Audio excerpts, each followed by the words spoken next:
Hi welcome to Jyothi IT solutions. ఈ వీడియోలో మనం ఎన్ఎఫ్ఎస్ సర్వర్ కాన్ఫిగరేషన్ గురించి అలాగే సెక్యూర్ ఎన్ఎఫ్ఎస్ క్లయింట్ కాన్ఫిగరేషన్ గురించి తెలుసుకోబోతున్నాము. ఇది మనకు లైనక్స్లో వచ్చేటటువంటి ఇంపార్టెంట్ కాన్ఫిగరేషన్. నార్మల్గా అయితే మనం ప్రొడక్షన్ సైడ్ వర్క్ చేసేటప్పుడు మనం సెక్యూర్ వేలోని ఎన్ఎఫ్ఎస్ సర్వర్ కానీ క్లయింట్ కానీ డైరెక్టరీస్ ఫైల్ సిస్టమ్స్ పంపించుకోవడానికి సెక్యూర్ వేని చూస్తాము. అలాగే డెవలప్మెంట్ సైడు లేకపోతే టెస్టింగ్ సైడ్ వర్క్ మనం చెక్ చేస్తూ ఉన్నప్పుడు ఎన్ఎఫ్ఎస్ గురించి అక్కడైతే మనం నార్మల్గా చేస్తాము. కానీ మనకు ప్రొడక్షన్లోకి వచ్చేటప్పటికి సెక్యూర్ వేలోని మనం ఎన్ఎఫ్ఎస్ సర్వర్ సైడ్ నుంచి ఫైల్స్ డైరెక్టరీస్ ఫైల్ సిస్టమ్స్ ఇవన్నీ కూడా సెక్యూర్ వేలో పంపిస్తుంటాం. ఇప్పుడు ఆ సెక్యూర్ ఎన్ఎఫ్ఎస్ సర్వర్ని ఎలా కాన్ఫిగరేషన్ చేస్తాము అనేది ఇప్పుడు చూద్దాం. First NFS server side NFS ప్యాకేజ్ని ఇన్స్టాల్ చేసుకోవాలి.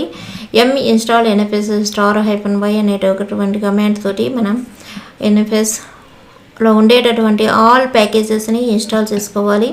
నెక్స్ట్ స్టెప్లో ఒక డైరెక్టరీని క్రియేట్ చేసుకుంటాం. ఇక్కడ నేను సెక్యూర్ ఎన్ఎఫ్ఎస్ అనేటటువంటి డైరెక్టరీ నేమ్ని ప్రొవైడ్ చేశాను. అదే మీరు ప్రాక్టీస్ పర్పస్ అయితే ఏ నేమ్నైనా యూజ్ చేసుకోవచ్చు. రియల్ టైంలో అయితే వాళ్ళు ఇచ్చిన నేమ్ని మరి మాకు డైరెక్టరీని క్రియేట్ చేయడానికి యూజ్ చేయాలి. నెక్స్ట్ క్రియేట్ చేసినటువంటి డైరెక్టరీకి పర్మిషన్స్ అనేవి ఇస్తాము. ప్రాక్టీసింగ్ పర్పస్ అయితే 777 ఇచ్చుకోండి. రియల్ టైంలో అయితే వాళ్ళు ఇచ్చింది మనం ఇస్తాము.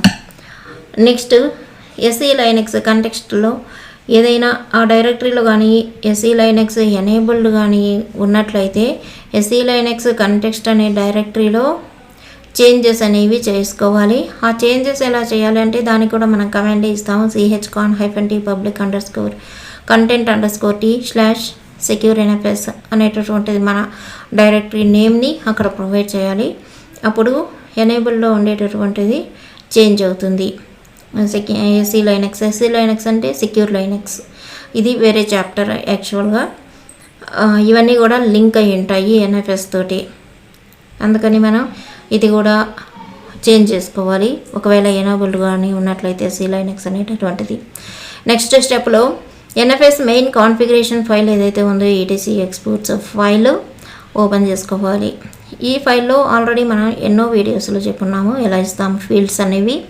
ఇక్కడ మనం క్రియేట్ చేసినటువంటి డైరెక్టరీ నేమ్ని స్లాష్ తోటి ప్రొవైడ్ చేస్తాము. ఫస్ట్ సెక్యూర్ ఎన్ఎఫ్ఎస్ అనేటటువంటి నేమ్ తోటి ఇక్కడ ఇస్తాము. దాని తర్వాత మనకు క్లయింట్ హోస్ట్ నేమ్స్ కానీ ఐపీ అడ్రసెస్ కానీ ఒకటి కానీ నెంబర్ ఆఫ్ ఒకటి కంటే ఎక్కువగా ఉన్నట్లయితే ఆ నేమ్స్ అన్నీ కూడా ఇక్కడ ప్రొవైడ్ చేస్తాం సెకండ్ ఫీల్డ్లో. థర్డ్ ఫీల్డ్లో వచ్చేసి బ్రాకెట్లో మనం ఇస్తాము రీడ్ పర్మిషన్సా రైట్ పర్మిషన్సా ఇవన్నీ కూడా కామా పెట్టి సెక్ అంటే సెకండ్ కాదు సెక్యూర్ అని అర్థం. సెక్ =krb5p అనేటటువంటిది ఈ వర్డ్ krb5p అనేటటువంటిది మనకు ఎన్ఎఫ్ఎస్కి ఇచ్చేటటువంటి సెక్యూరిటీ అన్నమాట. దాన్ని ఇక్కడ మనం బ్రాకెట్లో ఇస్తాము సెక్ =krb5p అని. నెక్స్ట్ ఈ ఫైల్ని ఈటీసీ ఎక్స్పోర్ట్స్ ఫైల్ని సేవ్ చేసి ఎగ్జిట్ అయిపోతాము. ఎగ్జిట్ అయిన తర్వాత మనం ఆన్లైన్లో నుంచి గూగుల్లో నుంచి అయినా మనం తీసుకోవచ్చు, లేకపోతే మన కంపెనీ మెయింటైన్ చేస్తున్నట్లయితే అక్కడ కూడా మనకు ఉంటాయి. ఎక్కడైనా కూడా ఈ ఫైల్ని wget కమాండ్ తోటి మన ఎన్ఎఫ్ఎస్ సర్వర్లోకి డౌన్లోడ్ చేసుకోవాలి. ఎక్కడికి డౌన్లోడ్ చేసుకోవాలి అంటే మనకు ఇక్కడ ఉంది etc/krb5.keytab అనే ఫైలు.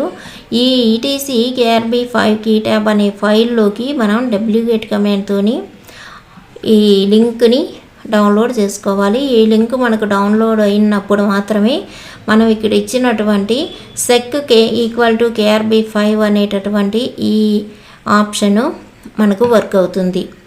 ఈ wget కమాండ్ కూడా సమ్టైమ్స్ వర్క్ కాదు. అప్పుడు wget ఇన్స్టాల్ అయిందా లేదా మన లైనక్స్లో అనేది చూసుకోవాలి. ఇన్స్టాల్ కానట్లయితే మనం ఫస్ట్లో ఇన్స్టాలేషన్ కమాండ్ ఇచ్చినట్లే ఈ wgetను కూడా install wget-y అనే కమాండ్ యూజ్ చేసి ఇన్స్టాల్ చేసుకోవచ్చు. ఇప్పుడు ఈ ఫైల్ ఈ లింక్ అనేటటువంటిది etc.carb5.keytab అనేటటువంటి ఫైల్లోకి సక్సెస్ఫుల్గా డౌన్లోడ్ అయిపోయినప్పుడు నెక్స్ట్ మనం డైరెక్టరీని షేర్ చేయడమేను. ఎక్స్పోర్ట్ ఎఫ్ఎస్ అనే కమాండ్ తోటి మనం డైరెక్టరీని ఎక్స్పోర్ట్ చేసేయచ్చు. ఎక్స్పోర్ట్ కమాండ్ ఇచ్చిన తర్వాత మన NFS సర్వీస్ని అయితే రీస్టార్ట్ చేయాలి. రీస్టార్ట్ చేసినప్పుడే ఈ export FS ETC exports file ఇవన్నీ కూడా మనకు ఎనేబుల్ అవుతాయి. ఇది మనకు చాలా సింపుల్గా ఉంటుంది. కాకపోతే ఈ లింక్ అనేటటువంటిది మనకు పర్ఫెక్ట్గా డౌన్లోడ్ కావాల్సి ఉంటుంది.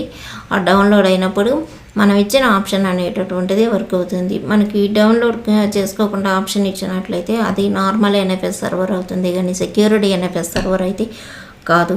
ఇది మనకు NFS సర్వర్ సైడ్ ఇచ్చేటటువంటి కాన్ఫిగరేషన్. ఇప్పుడు క్లయింట్ సైడ్ ఏం చేస్తాము, క్లయింట్ సైడ్ కూడా మనకు సేమ్ ప్రాసెస్ ఉంటుంది. కాకపోతే ఇక్కడ ప్యాకేజెస్ అనేవి డిఫరెంట్ స్టైల్లో ఉంటాయి. ఇన్స్టాల్ ది NFS-UTILS ప్యాకేజ్ని ఇన్స్టాల్ చేసుకోవాలి.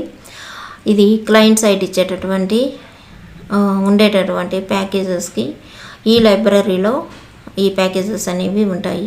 సర్వర్ సైడ్ అయితే ఓన్లీ NFS, ఇక్కడ క్లయింట్ సైడ్ వచ్చేసి NFS-UTILS స్టార్ అనేటటువంటి స్టార్ ఇచ్చినప్పుడు ఆల్ ప్యాకేజెస్ అని. అవన్నీ డౌన్లోడ్ అయిన తర్వాత మన M కమాండ్ తోటి మన RHEL సర్వర్లు కానీ యూజ్ చేస్తున్నట్లయితే RHEL మెథడ్లో కానీ ఉన్నట్లయితే మనకు M వర్క్ అవుతుంది. అదే వేరే లైనక్స్ కానీ అయినట్లయితే ubuntu ఇలాంటివి కమాండ్స్ అనేవి వేరేగా ఉంటాయి. ఇప్పుడు నెక్స్ట్ స్టెప్లో మనం సేమ్ KRB5 అనేటటువంటి ఈ లింక్ను కూడా ఇక్కడ etc.carb5.keytab అనే ఫైల్లోకి డౌన్లోడ్ చేసుకోవాలి wget కమాండ్ తోటి. కమాండ్ వచ్చేసి wget, ఇక్కడ మనకు లింక్ ఉంటుంది -uppercase O, దాని తర్వాత మనం ఎక్కడికైతే డౌన్లోడ్ కావాలో ఆ ఫైల్లోకి డౌన్లోడ్ చేసుకోవడం కోసం /etc/carb5.keytab అనే ఫైల్లోకి ఈ లింక్లో ఉండేటటువంటివన్నీ డౌన్లోడ్ అవుతాయి ఈ కమాండ్ ద్వారా. దాని తర్వాత మనం షో మౌంట్ -e మనకు ఎక్కడి నుంచి అయితే డైరెక్టరీ ఎక్స్పోర్ట్ అయ్యిందో ఆ సర్వర్ నేమ్ కానీ ఇచ్చినట్లయితే, లేకపోతే ఆ సర్వర్ IP అడ్రస్ ఇచ్చినా కూడా మనకు ఆ సర్వర్ నుంచి వచ్చినటువంటి డైరెక్టరీస్, ఫైల్ సిస్టమ్స్, ఫైల్స్ ఏవైనా కూడా మనకు షో మౌంట్ -e కమాండ్ కింద డిస్ప్లే అవుతాయి.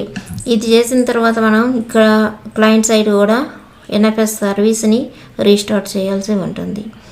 ఇలా చేసినప్పుడు మనకు మన షేర్ అయినటువంటి డైరెక్టరీస్ అన్నీ కూడా డిస్ప్లేలో కనిపిస్తాయి. తర్వాత వాటిని మనం మౌంట్ చేసుకోవచ్చు. మనకు చెప్పినటువంటి మౌంటింగ్ పద్ధతిలో temporary mount, permanent mount, autofs mount, ఇలా 3 టైప్స్లో ఏ టైప్లో కావాలన్నా కూడా ఆ టైప్లో మనం మౌంట్ చేసుకొని ఆ ఫైల్ తోటి వర్క్ చేయడమేనా.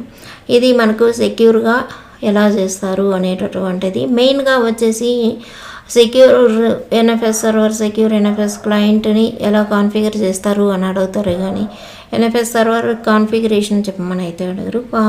సెక్యూర్ వైజ్లో మనకు ఇంటర్వ్యూ క్వశ్చన్స్ ఉంటాయి, అలాగే వర్క్ కూడా సెక్యూర్ వైజ్లోనే ఉంటుంది. ఇది వీడియో అయితే NFS అయితే ఇంతటితో కంప్లీట్ అయిపోయింది. ఇక్కడ నేను చేసినటువంటి ఎన్ని వీడియోలు చేసినానో గుర్తులేదు, కానీ 8 to 9 వీడియోస్ చేశాను. ఈ వీడియోస్లో మొత్తం NFS అయితే ప్రాక్టికల్గా నేను చూపించలేదు, మీకు అర్థమయ్యేలాగా థియరాటికల్గానే చెప్పాను. ఎప్పుడైనా లైనక్స్ సర్వర్ ఉన్నట్లయితే అక్కడ NFS డెఫినెట్గా చేసి చూపిస్తాను. ఇవన్నీ చాలా చాలా ఈజీగా ఉండేటటువంటివి, ఎవరైనా కూడా ప్రాక్టీస్ చేసుకోవచ్చు. ఇది NFS గురించి. NFS అయితే కంప్లీట్ అయిపోయింది. నెక్స్ట్ మనం ఇంకా ఏది ఇంపార్టెంటో చూసుకొని ఆ వీడియోస్ చూద్దాం. నెక్స్ట్ వీడియోలో కలుద్దాం. Thanks for watching.